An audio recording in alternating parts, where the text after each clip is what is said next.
Asunzionen konponbiderik gabe jarraitzen dugu. Komiteak akordio batera iristeko pausoak eman ditu. Enpresa berriz soldata igoera KPA lotzera ukatzen da. Azkeneko negoziazio mailan ez gara inongo akordiora iritsi. Komiteak akordio batera iristeko asmoz, pauso handiak eman ditu hasierako proposamena moldatuz. Mobilizazioi esker, Montoya jauna soldata eta lan jardunaz hitz egiten hastea lortu genuen. Hauek beraientzat marra gorriak baiziren, lehenengo greba eguna deitu genuen arte. Orain beste oztopo batekin egin dugu topo. Soldata igoera KPA-ari lotzea ukatzen da. Azken urteotan 8% galerak izan ditugu gure eroste ahalmenean eta ez dugu honek honela jarraitzea onartuko. Formula honekin, enpresak langile eta gizartearen kontura aberasten jarraitzen du.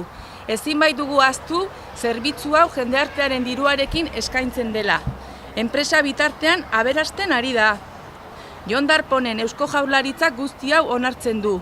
Hauentzako Tolosaldeako osasun zerbitzua, Tolosaldeako biztanleak eta Asunción Klinika eta zentro medikuetako langileak baino garrantzitsuagoa da enpresari hau aberastea.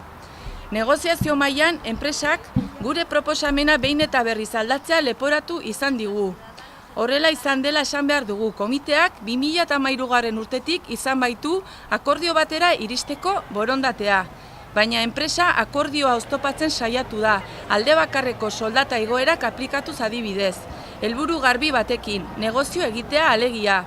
Akordiorik ez dagoen bitartean, ez daude soldata igoera egitea derrigortuak, ezta lan baldintzak hobetzera ere.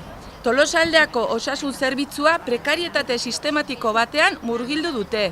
Osasuna bezalako oinarrizko behar baten aurretik negozioa jartzen bai dute. Zaku honetan sartzen dira, Inbizako zuzendaritza Montoya jaunaren agindupean, Jon Darponek zuzentzen duen Eusko Jaurlaritzako osasun saila eta egoera honen aurrean konpetentziarik ez dutela dioten Tolosaldeako udalak esaterako Tolosako udala. Baina hau beraien erantzunkizuna da.